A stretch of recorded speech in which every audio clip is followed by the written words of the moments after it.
স্যান্ডির ৩ number বাচ্চাটার ২টা পা এরকমভাবে বের হয়েছিল, ১৫ মিনিটের মতো আটকে ছিল পাটা।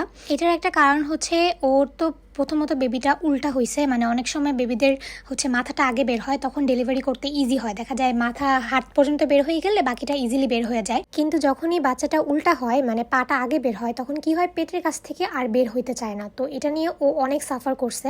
আর আপনারা যারা আগের থেকে দেখছেন বিড়ালের ডেলিভারি হওয়া, তারা কিন্তু জানেন যে বেবিগুলো কিন্তু এক একটা থলির মধ্যে থাকে, কিন্তু এই বেবিটার ক্ষেত্রে কি হয়েছে ওই থলিটা ছিল না, মানে পেটের মধ্যেই ফেটে গেছিলো, যার কারণে কিন্তু ওর বাচ্চা দিতে আরও কষ্ট হয়েছে।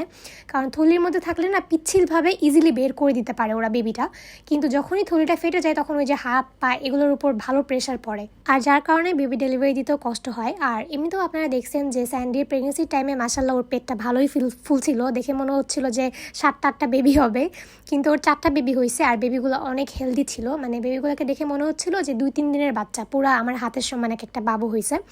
তো এটাও একটা কারণ ওর বেবি দিতে কষ্ট হওয়ার।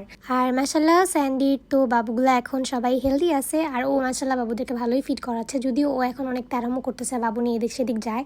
তারপরও বলবো আলহামদুলিল্লাহ সব কিছুর জন্য। আপনারা সবাই ওর বাবু আর ওর জন্য দোয়া করেন যাতে বাচ্চাগুলো ভালো মতো বড় হইতে পারে।